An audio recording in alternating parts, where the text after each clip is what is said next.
estar con ustedes acompañándolos en esta jornada de ortopedia. Un honor aquí para el doctor, el profesor Ricardo Gómez, que ha sido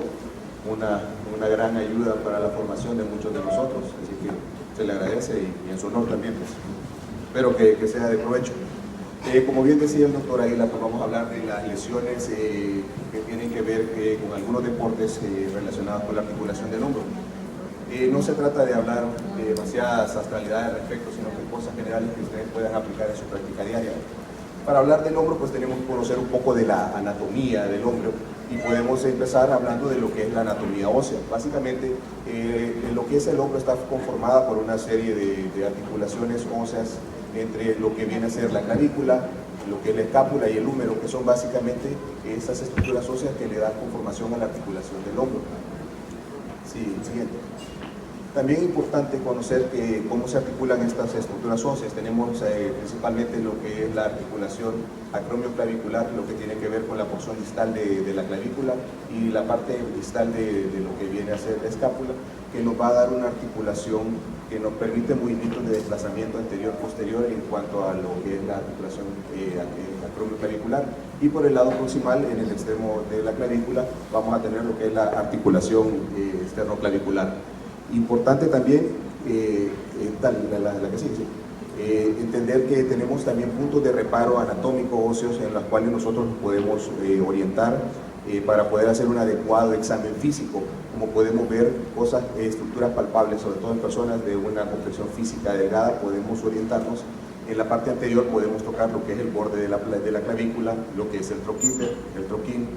en la punta del acromión, que son estructuras de mucho apoyo a la hora de hacer un examen físico para poder orientarnos y poder saber qué patología puede estar sucediendo en nuestro paciente. Por la parte posterior, pues también tenemos estructuras óseas de puntos de referencia que nos pueden ayudar mucho a orientarnos en cuanto al hombro, como lo es la espina de la escápula, que viene a terminar finalmente en la parte distal con lo que es el acromión y el borde inferior de la escápula, sobre todo cuando andamos buscando disfunciones o disinesias de la articulación escapulotorácica. Siguiente. Aparte de las estructuras óseas, pues también tenemos estructuras de tejidos blandos que son muy importantes, sobre todo para mantener una adecuada estabilidad tanto de la articulación glenohumeral como de la articulación acromioclavicular. Estamos hablando específicamente de algunos ligamentos que tienen una importancia trascendental en algunas de las patologías relacionadas con problemas de trauma de hombro, como lo vienen a ser los ligamentos coracoclaviculares, como lo viene a ser el ligamento conoide, el ligamento trapezoide.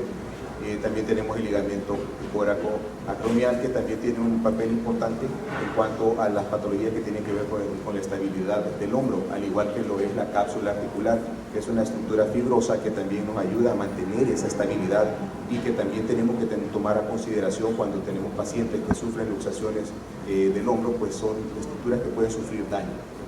¿Sí? Igualmente también tenemos otras estructuras por las cuales la clavícula está unida, como son los ligamentos que existen entre la clavícula y lo que es el acromión, que tenemos uno superior, inferior, uno anterior y uno posterior. Es importante porque hay una patología en particular que es sumamente frecuente en los deportistas, que viene a ser lo que es la luxación acromioclavicular, que prácticamente lo vemos en el día a día, que es, digamos, dentro de todo lo que es patología de hombro por deportes, lo vemos muy frecuentemente. Precisamente en ese momento puede ocurrir rupturas de esas estructuras, al igual que sucede cuando tenemos luxaciones más complejas, que se pueden romper los ligamentos, como es el trapezoide y el conoide, de lo que son los coracoclaviculares. Siguiente. Aquí prácticamente una visión a grosso modo de lo que es la anatomía vista desde adentro a través de una cámara por artroscopía, donde podemos ver cómo el glenoide, que viene a ser la copa que recibe la cabeza humeral, lo vemos en una forma cóncava que es precisamente recíproca a lo que es la esfera de la cabeza humeral, estructura importante para la estabilidad de la articulación acromioclavicular, sobre todo a tener en consideración porque hay una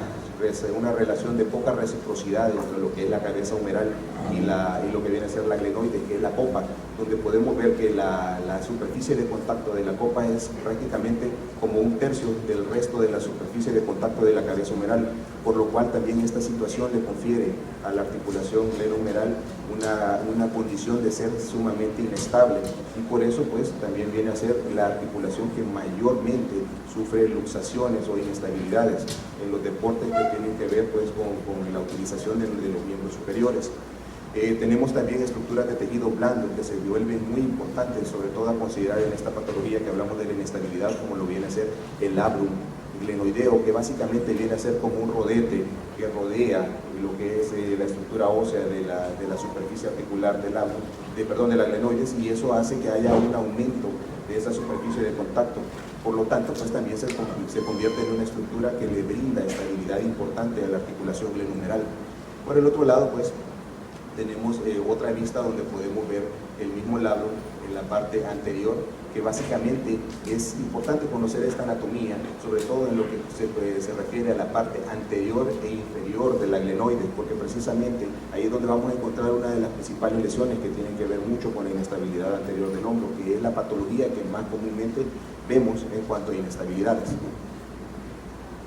Como podemos ver ya esquemáticamente también, para tener una orientación anatómica, podemos ver cómo está configurada la parte ósea y ligamentaria de lo que es la articulación glenohumeral, igual con la articulación acromioclavicular. Podemos ver esos ligamentos importantes como lo es el trapezoide y el conoide, que son básicamente los que van a mantener a la clavícula dentro de esa relación que mantiene con lo que es el acromión, al igual que los ligamentos acromioclaviculares. Importante también el ligamento coracoacromial, que tiene importancia sobre todo en la estabilidad y en mantener la cabeza descendida para que haya un adecuado movimiento entre lo que viene a ser la cabeza humeral y la glenoides, y pues las relaciones que tenemos. Esto es importante porque también consideré que tenían que ustedes tener una orientación anatómica en lo que hablaba anteriormente con respecto a la superficie de contacto articular que hay en la articulación glenohumeral. Como pueden ver, la copa que recibe esta cabeza es extremadamente más pequeña que lo que es la cabeza humeral. Por lo tanto, pues ven que es una articulación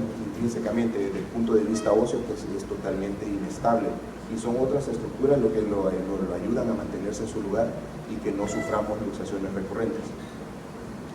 Importante también conocer las estructuras, a grosso modo, musculares que tenemos en lo que es el hombro. Como podemos ver, tenemos los músculos que conforman el manguito rotador, que básicamente es la parte motora que nos ayuda a poder realizar todos los movimientos que nosotros podemos realizar con el hombro, que dicho sea de paso, es una articulación muy compleja, sobre todo porque es la articulación que mayor movimiento tenemos nosotros en el cuerpo. Por eso de que es tan complaciente y de amplio movimiento, pues también sufre muchas luxaciones. Tenemos que por la pista anterior del hombro vamos a tener el tendón supraespinoso, que básicamente tiene una función predominante. Ninguno tiene una función pura, pero predominantemente se puede considerar que es un músculo que es abductor del hombro, es decir, nos permite elevar el brazo por la parte anterior. Después del supraespinoso, pues vamos a tener lo que es el tendón del músculo subescapular, que se inserta en la parte anterior del troquipedo y que nos va a permitir hacer movimientos de rotación interna. Por la parte posterior, pues tenemos lo que es el músculo infraespinoso, que junto con el redondo menor básicamente comparten una función que viene a ser lo que es la rotación externa. De modo que es importante también, porque parte del examen físico, como se va a ver más adelante, cuando hacemos evaluaciones de estos movimientos básicos que hemos hablado, podemos entender cuál de estos tendones puede estar comprometido en cuanto a la génesis del problema del paciente. Es importante mencionar lo del manguito rotador, porque una buena proporción de los problemas relacionados con el hombro, ya sea traumático o atraumático, tiene mucho que ver con lo que es